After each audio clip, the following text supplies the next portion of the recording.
Hello friends, എല്ലാവർക്കും good morning. അപ്പോൾ ഇവർ വിവാഹിതരായാൽ എന്ന സീരിയലിൻ്റെ സൂപ്പർ ഹിറ്റ് വിശേഷത്തിലേക്ക് എല്ലാവർക്കും സ്വാഗതം. അങ്ങനെ നമ്മുടെ ഈ അച്യുതനെ കാണിക്കുകയാണ്. അപ്പോൾ അച്യുതനാണെങ്കിൽ ആകെ ടെൻഷൻ അടിച്ച് മുറ്റത്ത് കൂടി അങ്ങോട്ടും ഇങ്ങോട്ടും നടക്കുക. ആ സമയത്താണ് മുറ്റടിച്ചുകൊണ്ട് നിൽക്കുന്ന നമ്മുടെ അച്യുതൻ്റെ ഭാര്യ ഇത് കാണുന്നത്. ഇത് കണ്ടു കഴിഞ്ഞപ്പോഴേക്കും ചേട്ടാ എന്ത് പറ്റിയ ചേട്ടാ, കുറേ നേരം ആയല്ലോ ഇങ്ങോട്ടും ഇങ്ങോട്ടും ആലോചന തിരിഞ്ഞ് നടക്കുന്നത്, എന്താ ഈ ആലോചിച്ച് നടക്കുന്നത് എന്നൊക്കെ ഇങ്ങനെ ചോദിക്കുകയാണ്. കേട്ടുകഴിഞ്ഞപ്പോഴേക്കും അതെ എനിക്ക് പേടിയാവുന്നു. എന്തിനു പേടിക്കുന്നു? അല്ല, നമ്മുടെ മോളെ നമുക്ക് നഷ്ടപ്പെടുവാന്ന്. ഒരിക്കലേ മോളുടെ ശരിക്കും അച്ഛനും അമ്മയും ഇങ്ങോട്ട് വന്ന് എൻ്റെ മോളെ തരണമെന്ന് പറഞ്ഞു കഴിഞ്ഞാൽ നമുക്ക് വിട്ടുകൊടുക്കേണ്ടി വരില്ലേ? എന്ത് ചെയ്യും നമ്മൾ? തിരിഞ്ഞപ്പോഴേക്കും അച്ചുവേട്ടാ എന്നെ തല പെരിപ്പിക്കുന്ന കാര്യത്തെക്കുറിച്ചൊന്നും പറയല്ലേ. ദേ മോള് വലുതായിരിക്കുക, മോളിനെ കല്യാണം കഴിച്ച് വിട്ടു കഴിഞ്ഞാൽ മോൾ പോവില്ലേ? അപ്പോൾ നമ്മളത് സഹിക്കണ്ടേ? അത് വേറൊരു സംഭവം. കാരണം മോള് കല്യാണം കഴിച്ച് പോയാലും അത് നമ്മുടെ മോള് തന്നെയാണ്. പക്ഷേ മോളുടെ അവകാശം പറഞ്ഞുകൊണ്ട് വേറൊരാൾ നമ്മുടെ മുന്നിലേക്ക് കയറി വന്ന് കഴിഞ്ഞിട്ടുണ്ടെങ്കിൽ നമ്മൾ എന്ത് ചെയ്യുമെന്ന് ഞാൻ ചോദിച്ചത്. അച്ചോട്ടാ വേണ്ട, ആ ഒരു സംസാരം നിർത്തിയര്, എനിക്കതൊന്നും കേൾക്കണ്ട, എനിക്കൊന്നും അറിയേം വേണ്ട എന്നും പറഞ്ഞുകൊണ്ട് നമ്മുടെ ഭാര്യ അവിടെ നിന്ന് പോവുകയാണ്. പോയി കഴിഞ്ഞപ്പോഴേക്കും ഭൂമി ഇത് കേൾക്കുന്നുണ്ടായിരുന്നു. അപ്പോൾ ഭൂമി നേരെ അച്യുതൻ്റെ അടുത്തേക്ക് വന്നിട്ട് ചോദിക്കുകയാണ്, എന്താണ് അറിയേണ്ടാത്തത്? ഞാൻ അറിയാൻ പാടാത്ത ആ രഹസ്യം എന്താണച്ചാ? എന്നോടും കൂടി ഒന്ന് പറ. രഹസ്യോ? എന്ത് രഹസ്യം? അല്ല, അച്ഛനും അമ്മയും കൂടി എന്തൊക്കെയോ രഹസ്യങ്ങൾ പറയുന്നുണ്ടായിരുന്നല്ലോ, എനിക്കൊന്നും അറിയണ്ട എന്നും പറഞ്ഞുകൊണ്ട് അമ്മ പോകുന്നുണ്ടായിരുന്നു. അതെന്താന്ന് ഞാൻ ചോദിച്ചത്. അങ്ങനെ ഞങ്ങളൊന്നും പറഞ്ഞില്ലല്ലോ, ഒരു രഹസ്യവും പറഞ്ഞില്ല. വേണ്ടെന്നേ, രഹസ്യം പറയണില്ലെങ്കിൽ പറയണ്ട, എനിക്കത് അറിയാൻ വേണ്ട. പിന്നെ അച്ഛാ, എനിക്കേ ഒരസുഖം ഉണ്ട് അച്ഛാ. അസുഖോ? എൻ്റെ ദൈവമേ, എന്തസുഖമാണ് നിനക്ക്? എന്തസുഖം പിടിപെട്ടത് എന്ന് ചോദിച്ചപ്പോഴേക്കും അതോ ഈ ഇടയായിട്ട് ഞാനേ വല്ലാത്തൊരു സ്വപ്നമൊക്കെ കാണുന്നു, പ്രതീക്ഷിക്കാതെ കുറേ സ്വപ്നങ്ങൾ. എന്ത് സ്വപ്നം? അത് ഇന്നലെ ഞാൻ കിടന്നുറങ്ങിയപ്പോഴേ എൻ്റെ സ്വപ്നത്തിൽ വന്നത് ആരാണെന്നറിയാവോ? ഞാൻ പറഞ്ഞില്ല, സത്യൻ സാറ്. ആ സത്യൻ സാറിൻ്റെ കാണാതായ ഭാര്യയും മകളും. എന്നിട്ട് ആ ഭാര്യ കുഞ്ഞിനെടുത്ത് താലോലിക്കുകയും വിളിക്കുകയൊക്കെ ചെയ്തു. പക്ഷേ ആ കുഞ്ഞിനെ ആ ഭാര്യ വിളിച്ച പേരെന്തെന്നറിയാവോ? ആമിയെന്ന്. അതുവരെ ഞാൻ കേട്ടു വച്ചാ ഞാനവിടെ നിന്ന് ഞെട്ടിച്ചാടി എണീക്കുകയായിരുന്നില്ലേ. ഞാൻ പേടിച്ചു പോയി. എന്തുകൊണ്ടാണ് ഞാൻ അങ്ങനെ ഒരു സ്വപ്നം കണ്ടതെന്ന്. ഇത് കേട്ട അച്യുതനും പേടിച്ച് ഇങ്ങ് നിൽക്കുകയാണ്. പിന്നെ ആ സത്യൻ സാറിൻ്റെ ഭാര്യയും മകളെയും കാണാതായതാ. എത്ര വർഷമെന്നറിയാവോ? ഇതുവരെയും കണ്ടെത്താനായിട്ട് സാധിച്ചിട്ടില്ലെന്ന. ആ ഒരു കാര്യം ആലോചിച്ചിട്ട് സത്യൻ സാർ എപ്പോഴും സങ്കടം പറയും. എൻ്റെ മോൾ എനിക്ക് കാണാൻ പറ്റിയെങ്കിലോ, എൻ്റെ മോളുടെ പേര് അഭിരാമിയാണ് എന്നൊക്കെ ഇങ്ങനെ പറഞ്ഞു. പക്ഷേ എൻ്റെ സ്വപ്നത്തിൽ ആ കുഞ്ഞിനെ ആ അമ്മ വിളിച്ചത് ആമിയെന്നാ. അതെനിക്ക് മനസ്സിലാവാത്തത്. എന്തുകൊണ്ടാ ഞാൻ അങ്ങനെയൊക്കെ കണ്ടതെന്ന്. ചിലപ്പോൾ ഞാൻ അവരുടെ ഫോട്ടോ ഒക്കെ കണ്ടത് കൊണ്ടായിരിക്കാം രാത്രി അങ്ങനെ ഒരു സ്വപ്നം കണ്ടത്. എന്നാലും എനിക്കിത് അങ്ങോട്ട് വിശ്വസിക്കാനായിട്ട് പറ്റുന്നില്ല അച്ഛാ. ഇത് കഴിഞ്ഞപ്പോഴേക്കും മോളെ, നീ എന്തിനാ വെറുതെ ആവശ്യമില്ലാതെ അതും ഇതൊക്കെ മനസ്സിൽ കയറ്റി വെക്കുന്നത്? അതുകൊണ്ടല്ലേ അങ്ങനെ ഒരു സ്വപ്നമൊക്കെ കാണാനായിട്ട് ഇടയായത്. നീ ഒന്ന് ചുമ്മാതിരിക്കും മോളെ എന്ന് പറയണം. ശരി അച്ഛാ, അതെല്ലാം വിട്ടേര്, ഞാൻ ഏതായാലും ഒരിടം വരെയും പോവുകയാണേ എന്നും പറഞ്ഞുകൊണ്ട് നിൽക്കുമ്പോൾ മോളെ നീ അവിടെ നിന്നേ, മോളെ കഴുത്തിൽ കിടക്കുന്ന ആ മാല ഇങ്ങോട്ട് ഊരിത്തന്നേ എന്ന് പറഞ്ഞപ്പോഴേക്കും എന്തിനാച്ചാ, എന്തിനിപ്പോൾ എൻ്റെ കഴുത്തിൽ കിടക്കുന്ന മാല അച്ഛനെ ഊരിത്തരുന്നത്? അത് പിന്നെ എൻ്റെ ഒരു കൂട്ടുകാരനെ ഈ ഒരു മോഡൽ കാണിച്ചു കൊടുക്കാനാ. അവൻ ഇതേപോലൊരു മാല അവൻ്റെ മോൾക്കും റെഡിയാക്കി കൊടുക്കണമെന്ന്. അപ്പോൾ ആ മാലയുടെ മോഡലൊന്ന് കാണിക്കാനായിട്ട് പറഞ്ഞു. അതുകൊണ്ടാ. അച്ഛൻ്റെ ഏത് കൂട്ടുകാരൻ? അത് പിന്നെ അച്ഛൻ്റെ ആ കൂട്ടുകാരനെ മോൾക്കറിയില്ല. മോൾ ആ മാല ഊരിത്തരാം. ശരി ആയിക്കോട്ടെ, ഞാനൂരി തന്നേക്കാം എന്ന് പറഞ്ഞുകൊണ്ട് ആ മാല ഭൂമി അച്ഛൻ്റെ കയ്യിലേക്ക് ഊരി കൊടുക്കുക. ഇനി മോള് പോയിക്കോ.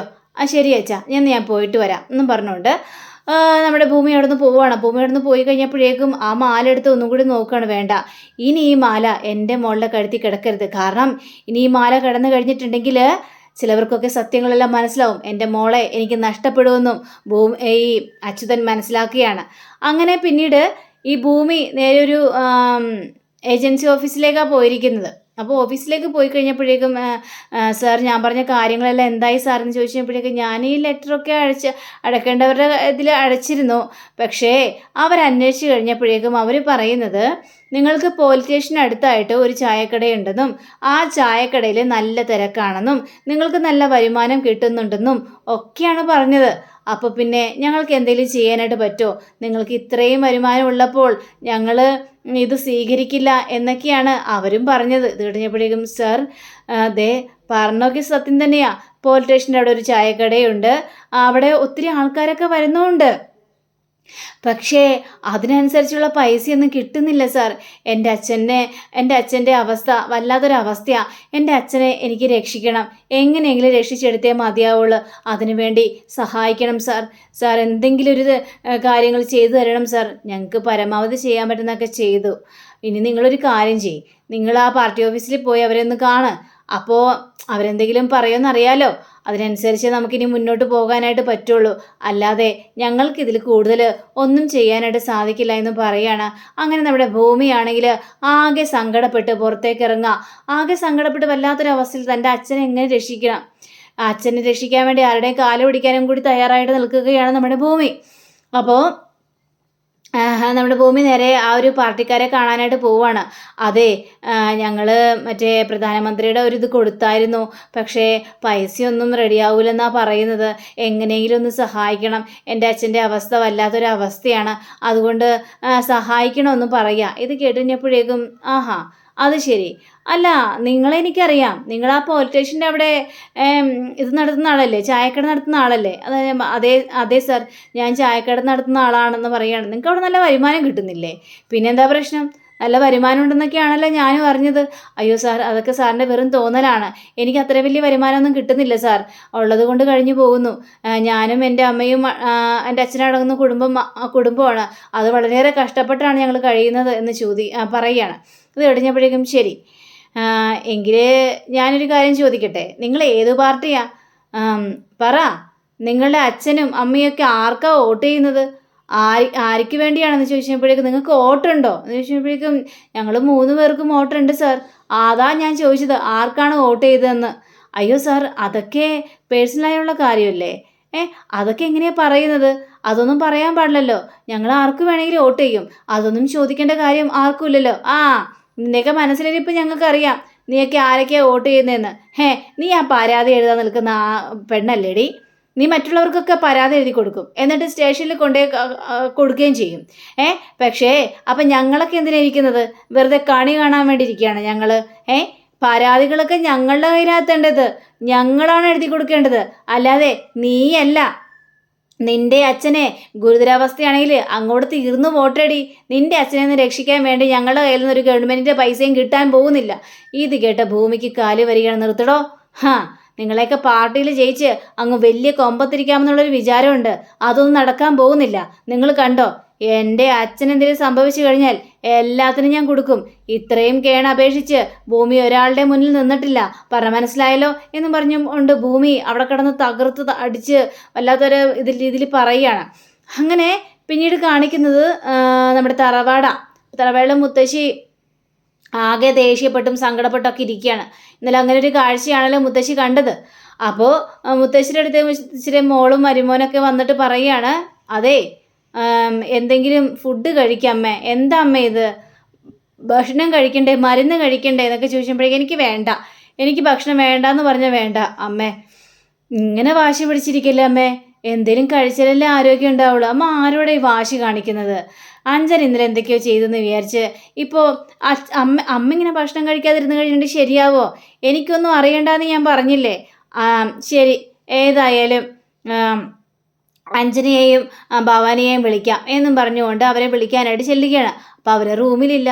അപ്പോൾ അവിടുത്തെ ജോലിക്കാരെന്ന് പറയണം, അയ്യോ മാഡം റൂമിലില്ലെന്നോ? എങ്ങോട്ട് പോയെന്ന് കണ്ടോ? ഇല്ല, എങ്ങോട്ട് പോയെന്ന് കണ്ടില്ലല്ലോ. അവർ രണ്ടുപേരും റൂമിലില്ല. അപ്പോൾ അതൊക്കെ മുത്തശ്ശിയാണെങ്കിലും എൻ്റെ ദൈവമേ, ചതിച്ചോ ദൈവമേ, അവരിത് എങ്ങോട്ട് പോയി? അമ്മ ഇതെന്താ അമ്മ, എന്തേ നടക്കുന്നത് എന്നൊക്കെ ഇങ്ങനെ ചോദിക്കുകയാണ്. ആ സമയത്ത് പെട്ടെന്നൊരു കോള് വരികയാണ് മാധവൻ്റെ ഫോണിലേക്ക്. അപ്പോൾ മാധവൻ്റെ ഫോണിലേക്ക് കോള് വന്നു കഴിഞ്ഞപ്പോഴേക്കും, അതെ അമ്മേ, തിരുമേനിയാണല്ലോ വിളിക്കുന്നത് എന്ന് പറയുകയാണ്. അപ്പോൾ എന്താ തിരുമേനി എന്ന് ചോദിച്ചപ്പോഴേക്കും, അതെ അവിടുത്തെ മുത്തശ്ശിയുണ്ടോ? ആ മുത്തശ്ശി ഉണ്ടല്ലോ, ഞാൻ കൊടുക്കാം കയ്യിലേക്ക്. അങ്ങനെ മുത്തശ്ശിയുടെ കയ്യിലേക്ക് കൊടുക്കണം. അതെ അമ്മേ, ഇവിടെ ഒരു സംഭവം ഉണ്ടായി. ഇവിടെ അമ്മയുടെ മരുമകളും കൊച്ചുമോളും വന്ന് നിൽക്കുന്നുണ്ട് അമ്പലത്തിൽ.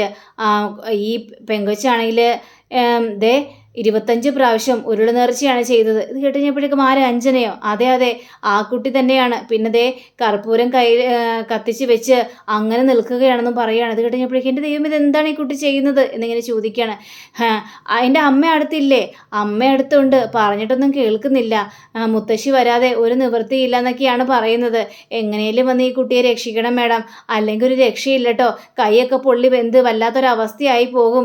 ഇത് എത്ര നേരമായി ഇവിടെ നിൽക്കുന്നതെന്ന് അറിയാവോ മാഡം എന്നൊക്കെ ഇങ്ങനെ പറയുകയാണ്. ശരി, ഉടനെ തന്നെ ഞാൻ അവിടെ എത്തിക്കോളാം എന്ന് പറഞ്ഞു കഴിഞ്ഞപ്പോഴേക്കും മുത്തശ്ശിക്കാകെ ടെൻഷൻ തോന്നി. എന്താണ് കാണിച്ചു കൂടുന്നത്? അപ്പോഴേക്കും ഈ മാധവൻ പറയണം, അമ്മേ ഈ കുടിയെന്നൊക്കെ പറയാൻ സർവ്വസാധാരണമാണ്, ഡൽഹിയിലൊക്കെ പോയി പഠിച്ചതല്ലേ, അപ്പോൾ അവിടെ കുടിയൊക്കെ അതൊക്കെ നിസ്സാരമായിട്ട് കണ്ടാൽ മതി അമ്മേ. എങ്കിലും ഞാനൊരു കാര്യം ചെയ്യാം, നിനക്ക് ഞാൻ കുറച്ച് മദ്യക്കുപ്പി മേടിച്ചു തരാം. എന്തിനാ അമ്മേ? നീ കുടിക്കടാ, ഇതൊക്കെ സർവ്വസാധാരണമല്ലേ. അമ്മ അതിന് ഞാൻ കുടിക്കൂലല്ലേ. എങ്കിലേ നീ കുടി തുടങ്ങിക്കോ, അതായിരിക്കും നിനക്ക് നല്ലത്. അമ്മ എന്തോ അമ്മേ പറയുന്നത് എന്നൊക്കെ ചോദിക്കുക. നീ ഒന്നും മിണ്ടാതിരിക്കും, അഥവാ വണ്ടി എടുക്ക്, ഇപ്പം അമ്പലത്തിലേക്ക് പോകണം എന്ന് പറയാം. അങ്ങനെ ഇവർ രണ്ടും കളിപ്പിച്ച് അമ്പലത്തിലേക്ക് നേരെ അങ്ങോട്ട് കയറിച്ചില്ല. ഈ സമയം തന്നെ ഭവാനി നിൽക്കുന്നുണ്ട്. അപ്പോൾ ഭവാനിയാണെങ്കിൽ ഇവരുടെ വരവും കാത്ത് അങ്ങനെ ഇരിക്കുക. അപ്പോൾ മുത്തശ്ശിയുടെ ആ വരവ് കണ്ടു കഴിഞ്ഞപ്പോഴേക്ക് ഭവാനിക്ക് ഭയങ്കര സന്തോഷം. അങ്ങനെ മുത്തശ്ശി നേരെ അഞ്ജനൻ്റെ അടുത്തേക്ക് ചെല്ലുകയാണ്. അഞ്ജനൻ്റെ അടുത്ത് ചെന്ന് കഴിഞ്ഞപ്പോഴേക്കും ഭവാനി ഓടി വന്നിട്ട്, അമ്മേ ഇത് കണ്ടോ അമ്മേ, അവൾ എന്താ ചെയ്യുന്നതെന്ന് നോക്കമ്മേ, എത്ര പറഞ്ഞിട്ട് ഇവൾ കേൾക്കുന്നില്ല. അപ്പോൾ അജയ് വന്നിട്ട് ഒറ്റ തെറിപ്പിക്കലാണ് ആ കർപ്പൂരം. എന്താ കയ്യിലിങ്ങനെ കത്തിച്ച് വെച്ചിരിക്കുക. കർപ്പൂരം അങ്ങോട്ട് തട്ടിത്തെറിപ്പിക്കുന്നത്. എന്താണ് മോളെ അഞ്ജന നീ കാണിക്കുന്നത് എന്ന് ചോദിക്കണം. മുത്തശ്ശി, ഞാൻ മരിക്കട്ടെ മുത്തശ്ശി, എനിക്ക് ജീവിക്കേണ്ട മുത്തശ്ശി, ഞാൻ മുത്തശ്ശിയോട് വലിയ തെറ്റ് ചെയ്തു മുത്തശ്ശിനോട് എന്തൊക്കെ പറഞ്ഞു കൂട്ടിയെന്ന് പോലും എനിക്കറിയില്ല മുത്തശ്ശി എന്ന് പറയുകയാണ്. അപ്പോൾ നമ്മുടെ ഭവാനിയാണെങ്കിൽ ഇത് കണ്ടോ അമ്മേ, ഈ പറച്ചിൽ തന്നെയാണ്, അമ്മയോട് വലിയ തെറ്റ് ചെയ്തു, അതുകൊണ്ട് മുത്തശ്ശിയെ എന്നോട് മിണ്ടുന്നില്ല, മുത്തശ്ശി എന്നെ വെറുക്കും, അതുകൊണ്ട് ഇനി എനിക്ക് ജീവിക്കണ്ട എന്നും പറഞ്ഞുകൊണ്ട് ഒറ്റക്കാലം നിൽപ്പാ. 25 പ്രാവശ്യമാണ് അവളെ ഈ അമ്പലത്തിന് ചുറ്റും ഉരുണ്ടത്. അതൊക്കെ അറിയാവോ അമ്മ എന്നൊക്കെ ഇങ്ങനെ ചോദിക്കുകയാണ്. അപ്പോഴേക്കും അഞ്ജന പറയാണ്, മുത്തശ്ശി ദേ ഞാനേ എന്താ സംഭവിച്ചെന്ന് വെച്ചാൽ ഞാൻ കറക്റ്റായിട്ട് പറയാം മുത്തശ്ശി. അതെന്ന് പറഞ്ഞു കഴിഞ്ഞാൽ ആ പൂജ കഴിഞ്ഞപ്പോഴാണ് എൻ്റെ ഫ്രണ്ട്സ് അവിടെ വന്നതും ഫ്രണ്ട്സ് റൂമിലിരിക്കുന്നുണ്ടായിരുന്നു. അവർ മദ്യപിക്കുകയായിരുന്നു. ഞാൻ അങ്ങോട്ട് ചെന്ന് കഴിഞ്ഞപ്പോഴേക്കും അവർ എനിക്ക് കോളയാണെന്നും പറഞ്ഞുകൊണ്ട് തന്നത് മദ്യമായിരുന്നു മുത്തശ്ശി. ഞാൻ അറിയില്ലായിരുന്നു. അത്രയും നാളെ ഞാൻ ഡൽഹിയിൽ പഠിച്ചിട്ടുണ്ടെങ്കിലും ഞാൻ ഇതുവരെ മദ്യപിച്ചിട്ടില്ല. എൻ്റെ ഫ്രണ്ട്സൊക്കെ മദ്യപിക്കുമായിരുന്നു, എനിക്ക് തരാൻ ശ്രമിച്ചിട്ടുണ്ട്, പക്ഷേ ഞാൻ ഒരു തുള്ളി മദ്യം പോലും ഞാൻ കുടിച്ചിട്ടില്ല മുത്തശ്ശി. ഈ ഒരു നിമിഷത്തിൽ കോളയെന്നും പറഞ്ഞുകൊണ്ട് എനിക്ക് തന്നതാ. പക്ഷേ എൻ്റെ പിന്നീട് എന്താ സംഭവിച്ചെന്ന് പോലും എനിക്കറിയില്ല മുത്തശ്ശി. അങ്ങനെയാ സംഭവിച്ചത് മുത്തശ്ശി. അപ്പോൾ ഈ കാര്യത്തിൽ എന്നോട് മിണ്ടാതിരുന്നു കഴിഞ്ഞപ്പോഴേക്കും എൻ്റെ മനസ്സ് ഒരുപാട് വേദനിച്ചു മുത്തശ്ശി. അച്ഛനില്ലാത്ത കുട്ടിയല്ലേ ഞാൻ, അതുകൊണ്ട് മുത്തശ്ശിയാണ് എന്നെ വളർത്തിയത്. ആ മുത്തശ്ശി വളർത്തി ഞാൻ തെറ്റായ വഴിയിലേക്ക് പോകും മുത്തശ്ശി. ഇതുവരെയായിട്ട് ഞാൻ ഒരു തുള്ളി മദ്യം പോലും രുചിച്ച് നോക്കിയിട്ടില്ല മുത്തശ്ശി, എന്നോട് ക്ഷമിക്കണം മുത്തശ്ശി എന്ന് പറയാണ്. ശരി കുഴപ്പമൊന്നുമില്ല, പക്ഷേ എനിക്ക് അജയെ ഒത്തിരി ഇഷ്ടമാണ് മുത്തശ്ശി. മുത്തശ്ശി പറഞ്ഞില്ലേ ഇനി അജയുമായിട്ടുള്ള കല്യാണം നടക്കില്ല എന്നൊക്കെ, അതും കൂടി ആലോചിച്ചപ്പോൾ എനിക്ക് വല്ലാത്തൊരു സങ്കടം തോന്നി, തെറ്റ് ചെയ്തു പോയല്ലോ എന്നൊക്കെ ആലോചിച്ച് കഴിഞ്ഞപ്പോഴേക്കും അപ്പോൾ നമ്മുടെ ഭവാനിയും പറയണം, അതേ അമ്മേ, അവൾക്ക് അജയെ ഭയങ്കരേറെ ഇഷ്ടമാണ്. അജയുമായിട്ടുള്ള കല്യാണം ഇനി നടക്കോ ഇല്ലയെന്ന് പോലും അവൾക്കൊരു സംശയമായിരുന്നു. ആ ഒരു പേരൻറ്റിലും അവൾ ഭയങ്കരേറെ സങ്കടപ്പെട്ടു. അങ്ങനെ കല്യാണം ഞാൻ മാറ്റി വെച്ചിട്ടൊന്നുമില്ലല്ലോ, അത് മുടങ്ങിപ്പോയിട്ടൊന്നുമില്ല. ദേ മോളെ, നീ ഇങ്ങനെ ചെയ്യരുത്. ദൈവമേ, കൈ നന്നായിട്ട് പൊള്ളിയിട്ടുണ്ടല്ലോ മോളെ എന്ന് പറയാം. സാരമില്ല മുത്തശ്ശി, എല്ലാം നമ്മുടെ കുടുംബത്തിന് വേണ്ടിയല്ലേ. എൻ്റെ മുത്തശ്ശിയുടെ സ്നേഹം കിട്ടാതിരിക്കുമ്പോൾ പിന്നെ ഞാൻ എന്താ ചെയ്യേണ്ട മുത്തശ്ശി. അപ്പോഴേക്കും നമ്മുടെ മുത്തശ്ശി പറയാണ്, അങ്ങനെ അജയോടും പറയാണ്, നിങ്ങളുടെ കല്യാണം ഉറപ്പായിട്ട് നടക്കും, ഇതെൻ്റെ തീരുമാനമാണ്, ഈ തീരുമാനത്തിൽ നിന്ന് ഒരിക്കലും പിന്മാറാനായിട്ട് ഞാൻ അനുവദിക്കില്ല എന്നിങ്ങനെ ഭഗവതിയുടെ മുന്നിൽ വെച്ച് തന്നെ വാക്ക് പറയാം. അപ്പോൾ അജയ് ആണെങ്കിൽ ആകെ ടെൻഷൻ നിൽക്കുക. അജയുടെ കാമുകിയെക്കുറിച്ചാണ് ആലോചിക്കുന്നത്, എല്ലാം ആലോചിച്ച് ഇങ്ങനെ നിൽക്കുകയാണ്. അങ്ങനെ നേരെ ഹോസ്പിറ്റലിലേക്ക് പോകാൻ നോക്കുക കേട്ടോ എന്നും പറഞ്ഞുകൊണ്ട് ഭവാനിയോട് പറയണം മുത്തശ്ശി. അപ്പോൾ ഇവരങ്ങോട്ട് പോയി കഴിഞ്ഞപ്പോഴേക്കും ഭവാനിയും അതേപോലെ തന്നെ ഈ അഞ്ജനയും കൂടി നേരം കൂടി ചെല്ലുകയാണ്. അയ്യോ എടി നന്നായിട്ട് കൈ പൊള്ളിയോ? ഇപ്പം എന്താ ഇപ്പം ചെയ്യേണ്ടത്? നമുക്ക് ഹോസ്പിറ്റലിൽ പോകണ്ടേ? പിന്നെ നമുക്ക് ഹോസ്പിറ്റലിൽ പോകാം. എങ്കിൽ ശരി, നമ്മൾ ഹോസ്പിറ്റലിൽ എത്തിയല്ലോ, എന്താ പറയേണ്ടത് പറയ്. അതേ ഡോക്ടർ, ഭവാനി ഡോക്ടർ, എൻ്റെ കൈ പൊള്ളി ഡോക്ടർ, എന്താ ചെയ്യേണ്ട ഡോക്ടർ? അതോ ചെയ്യേണ്ട കാര്യങ്ങൾ ഞാൻ പറയാം. അതെ, കയ്യിലൊട്ടിച്ച് വെച്ചിരിക്കുന്ന ആർട്ടിഫിഷ്യൽ സ്റ്റിക്കറില്ലേ, അതങ്ങോട്ടെടുത്ത് മാറ്റിയേര്. അപ്പോൾ കൈപൊള്ളലൊക്കെ മാറും. ശരി ഡോക്ടർ എന്നും പറഞ്ഞുകൊണ്ട് അഞ്ജന അവിടെ ഒട്ടിച്ച് വെച്ചത് ആർട്ടിഫിഷ്യൽ ഇത് സ്കിന്നായിരുന്നു. അതങ്ങോട്ട് വലിച്ചു പറിച്ച് മാറ്റുകയാണ്. ഇപ്പൊ വേദന പോയില്ലേ കുട്ടി? ഇപ്പൊ വേദന പോയി ഡോക്ടർ എന്നിങ്ങനെ പറയുകയാണ്. അപ്പൊ അങ്ങനെയും കാണിച്ചുകൊണ്ടാണ് നമ്മുടെ ഇന്നത്തെ റിവ്യൂ ഇവിടെ അവസാനിച്ചിരിക്കുന്നത്. അടുത്ത റിവ്യൂവിനെ കാത്തിരിക്കുക, സബ്സ്ക്രൈബ് ചെയ്യുക. എല്ലാവർക്കും നല്ലൊരു ദിനം ആശംസിച്ചുകൊണ്ട് തന്നെ നമസ്കാരം. Thank you. See again. Bye by.